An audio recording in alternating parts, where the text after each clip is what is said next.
యేసు రాకడ ఎప్పుడో తెలియకుండా దొంగలాగా వచ్చేసే అనుభవం రెండు రకాల మనుషులకు ఉంటుంది. ఎప్పుడు వచ్చాడో ఎప్పుడు పోయాడో తెలియట్లేదేంటి నాకు అని అయోమయ స్థితిలో ఉండడం అనేది రెండు వర్గాల మనుషులకు ఉంటుంది. ఒక వర్గమేమో చీకటిలో ఉన్నవాళ్ళు, రక్షణే పొందని వారు. రెండో వర్గం రక్షణ వెలుగులోకి వచ్చి కూడా అజాగరూకులైన వాళ్ళు. ఈ ప్రసంగం ఇంతకుముందు చేశాను, ఈ పాయింట్ చెప్పా. నిర్లక్ష్యపరులైన క్రైస్తవులకు కూడా యేసు రాకడ అర్థం కాదు. రక్షణ పొందితే చాలదు, నువ్వు జాగ్రత్తగా ఉండాలి. దేవునికి స్తోత్రం కలుగును గాక. వాళ్ళకే కడబూర ధ్వని వినబడుతుంది. ప్రభునందు ప్రియులారా, బెదిరించటం కాదు, రాకడ బహు సమీపమైపోయింది. నేను అనుకుంటున్నాను, ఈ తరం ఇక్కడ ఉన్నవాళ్ళు అనేక మంది బ్రతికి ఉన్నప్పుడే యేసయ్య మధ్యాకాశానికి వస్తాడు. జాగ్రత్తగా ఉండాలి. లోకముతో రాజీ పడకూడదు. ఎవరో ఏదో అనుకుంటారని భయపడి రాజీ పడొద్దు. లోకము చెప్పిందని ఏ పని చేయొద్దు. బైబిల్ చెప్పింది కనుక ఏ పనైనా చెయ్యాలి. బైబిల్కు కట్టుబడి జీవించే వాళ్ళు గ్యారంటీగా ఎత్తబడతారు. లోకానికి కట్టుబడి అటు ఇటు రాజీపడి జీవించేవాళ్ళు, లోకంలో కలిసిపోయేవాళ్ళు, వెళ్ళిపోతానని ఆశ పెట్టుకొని ఇక్కడే ఉండిపోతారు. విడవబడే లక్షల మందిలో, వరదకు కొట్టుకొని పోయిన లక్షల మందిలో ఉండిపోతారు, కానీ ఓడలోకి ఎక్కిన 8 మందిలో ఉండరు. అదే రేషియో రెండవ రాకడలో ఉంటుంది. యేసయ్య చెబుతున్నాడు నిశ్చయముగా. బయటేమో వరదలో కొట్టుకుపోయిన వాళ్ళు లక్షలాది మంది, రక్షణ ఓడలోకి ఎక్కిన వాళ్ళు 8 మంది. Very small minority. కొన్ని సంఘారాధనలు జరుగుతుంటాయి, రెండవ రాకడ ప్రసంగాలు జరుగుతుంటాయి, పాస్టర్ గారు చెప్తుంటారు, వినేవాళ్ళు వింటుంటారు, తుస్సుమని ఒకరో ఇద్దరు మిస్ అయిపోతారు. మిగతా వాళ్ళకి అసలు ఆ ఫీలింగ్ కూడా ఉండదు. ఏది పక్కనుండి సిస్టర్ సడన్గా పోయింది, ఏదోలే బాత్రూమ్కి వెళ్ళి ఉంటుండదు. ఈ బ్రదర్ ఏరి నా పక్కనే ఉండేవాడు, సింపుల్గా టీకి వెళ్ళి ఉంటాడులే, వాష్రూమ్కి వెళ్ళాడేమో అనుకుంటారు. కనిపించరు, వాళ్ళు వెళ్ళిపోయారు.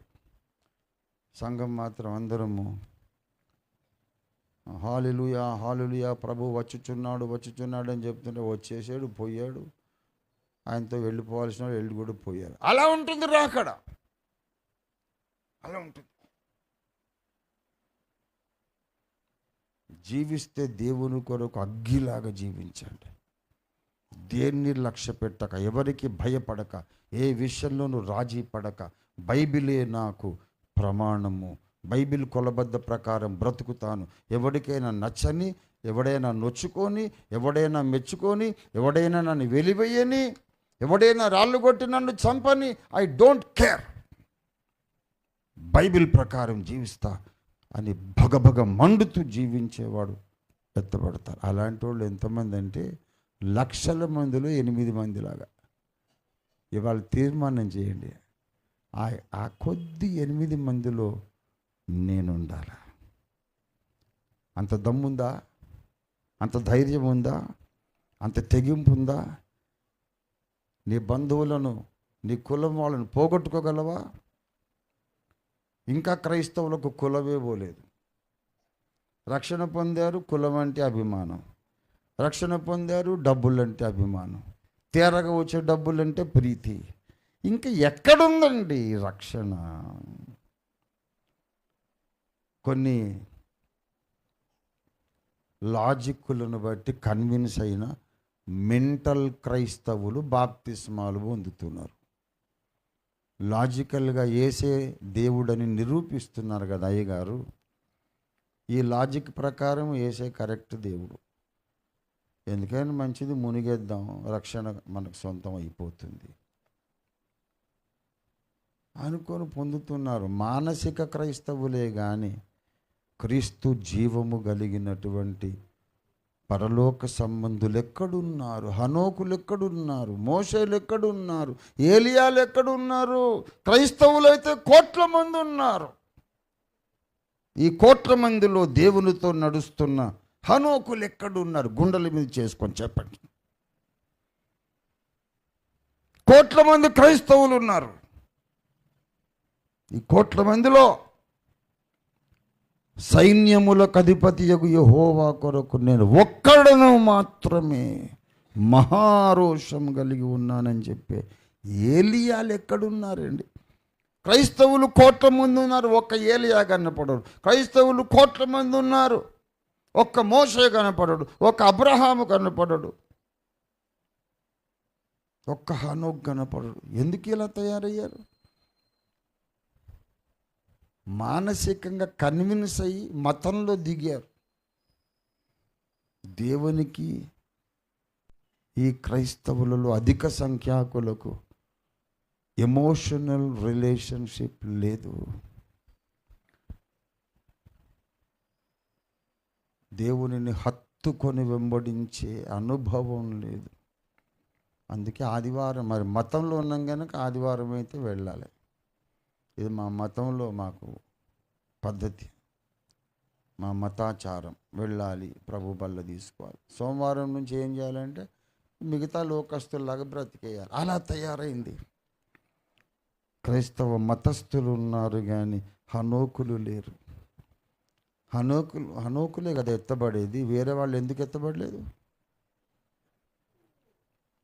రక్షణ నువ్వు పొందితే చాలదు, హనోకువు కావాలి.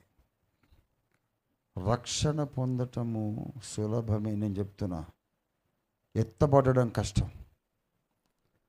రక్షణ పొందడం సులభము, ఎత్తబడుట చాలా కష్టం. ఈ మధ్యకాలములో నువ్వు హనోకుగా మారిపోతావని యేసయ్య ఆశపడుతున్నాడు, కానీ మారడం లేదు. రక్షణ పొందేసి ఒక్క గంతేసి ఈ లోపలికి వచ్చి కూర్చొని ఇక నేను ఇట్లాగే బ్రతుకుతాను, ఎత్తబడతాను అనుకుంటున్నారు. ఐసా నహీ చలేగా. We have to change our basic attitude and basic nature.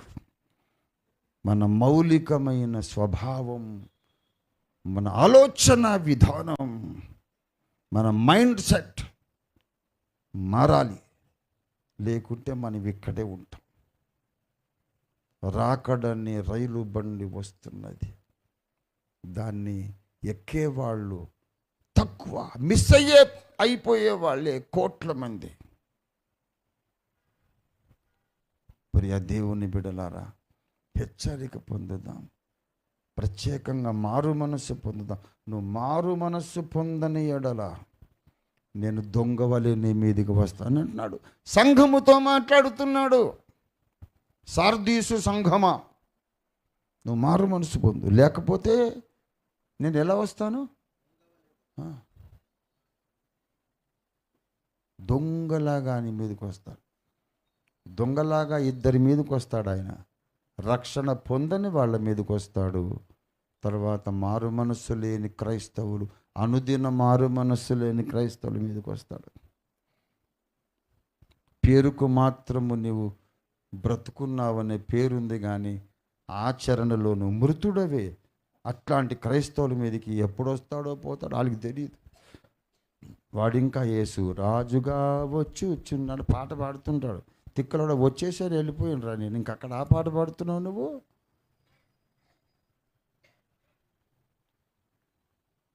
ప్రియులారా, సీరియస్గా పట్టించుకోవాలి. సీరియస్గా పట్టించుకోవాలి నీ ఆత్మీయ స్థితిని నీవు. ఇది సార్వత్రిక సంఘముతో దేవుడు చెబుతున్న మాట. నోవహు దినములలో అందరూ వరద వచ్చి కొట్టుకొని పోయేదాకా ఈ లోక సంబంధమైన యాక్టివిటీస్లో మునిగి తేలుతున్నారు. పెళ్ళి చేసుకొనొచ్చు, పెళ్ళికి ఇవ్వబడచ్చు. ఏమండి, ఇండ్లు కడుతూ అన్ని లోక వ్యవహారాలు చేసుకోండి. ధన సంపాదన, శరీర సంబంధ కార్యక్రమాలు, ఇదే ఇప్పట్లో ఏమి రాదులే, పర్వాలేదు అనుకుంటానే జప్పని వచ్చేసింది వరద. రాకడ అలాగుంటుంది. గనుక రక్షణ పొందితే చాలదు. ఎత్తబడడానికి నువ్వు సిద్ధంగా ఉండాలంటే ఈ లోక సంబంధ వ్యవహారాల మీద నీవు మక్కువ అనేది చంపుకోవాలి. ఈ లోకము నాది కాదు. ఎంతసేపటికి పెళ్ళిళ్ళు, ఇళ్ళు, వాకిళ్ళు, పొలాలు, వ్యాపారాలు, డబ్బులు. అవును, నువ్వు యేసయ్య వచ్చిందాక ఇదే మాట మాట్లాడతావు నువ్వు. అట్లా చేశారు మరి నోవహు దినముల్లో. నీలాగానే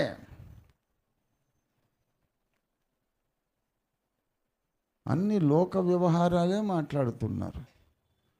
ఒక్క విశ్వాసైన ప్రార్థన కొరకు వచ్చినప్పుడు, అయ్యా నేను పరిశుద్ధపరచబడాలని ప్రార్థన చేయండి. ప్రతి విషయంలో దేవునికి నేను ఇష్టునిగా ఉండాలి, నా కొరకు ప్రార్థన చేయండి. ఏకాంత ప్రార్థన నాలో అగ్గిలాగా మండాలయ్యా, ప్రార్థన చే. ఒక్కరు రారు ఇట్లాంటి మనవులతో. ఎంతసేపటికి తలకాయ నొప్పి, కాళ్ళు నొప్పి, కడుపు నొప్పి, తర్వాత ఈ పెళ్ళిళ్ళు కావాలి, వ్యాపారాలు కావాలి, ఉద్యోగాలు, ఇవే చేసుకోండి. ఇలాగే వచ్చేస్తాడు వాడు. 666 ముద్ర తీసుకొని అబద్ధ క్రీస్తు వస్తాడు.